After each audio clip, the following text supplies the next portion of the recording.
So next move we're going to cover is the glute bridge. So obviously, as the name implies, it's going to work your glutes, the good old peach. So it's gonna. We did a lot of squats before. It's going to work more of the back of your leg. Squats going to work a little bit more of the front of the leg. There's a lot of considerations here. Most people can start off with a bodyweight glute bridge. So we're going to show you some different ways to make it more challenging, to challenge yourself, as well as just add some variety to it. So we're going to show you guys how to do that. So the most basic version is just your bodyweight glute bridge. Some considerations when doing this movement. You want to make sure you're extending from the hip and not the low back. So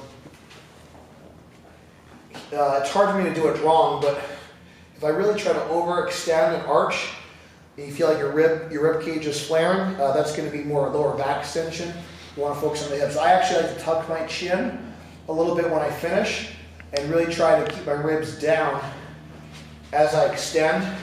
And you're going to see I'm not going to get quite as high, but I'm going to have a better, right now I feel a better glute contraction, and my lower back is nice and stable, so my ribs and pelvis are stacked, and I'm in a really solid position here. For any of these glute movements, I really love to use a hip circle if you have access to one. It's going to just add a little bit of an external rotation and abduction component to it, which is just going to allow you to feel your glutes a little bit more and make it a little bit more challenging. So I'm just going to demo really quick and then I'll take it off, but I really like to use the hip circle whenever possible when doing these movements. If I want to add some variety, I can also just do some abduction and external rotation type movements at the top, or I can just hold these static. So I can do longer, as I get more comfortable with these, I'm just going to add longer holds at the top and have a slower eccentric.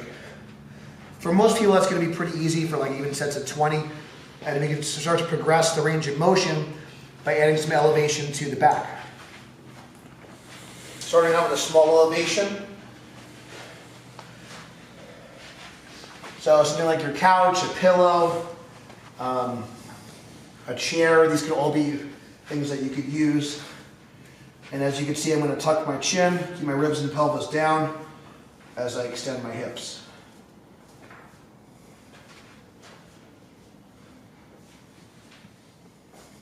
So I can add pauses. I can add a little bit more elevation still.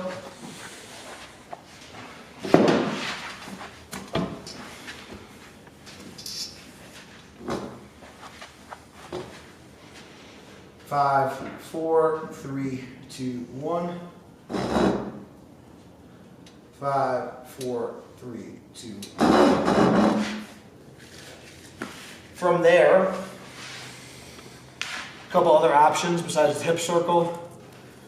This is going to be a light band, but a band nonetheless. You can also add band resistance to these. I learned this from my friend Kelly Davis out of Sacramento, California. So I'll just show that again. I put this around my ankles, and I'm going to put this on my hip joint. So this is going to provide a little bit of resistance at the top of the motion here. This is a very light band, obviously, but you could use a thicker band just for demo purposes.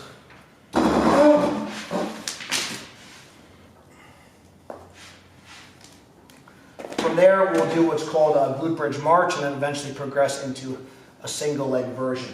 So again, I can start with the floor. I like this medium height personally for most people. So glute bridge march, I'm going to come up with 2 legs. And then I'm going to extend and hold. So now I'm working my left side. Come back in, come down. Now I'm going to work my right side. Come back in, back down. As I get more comfortable with the march, I can progress to single leg version. I like to bring my knee toward my chest. That helps lock my lower back in place. So that's going to make it more challenging, so I won't need to do quite as many reps.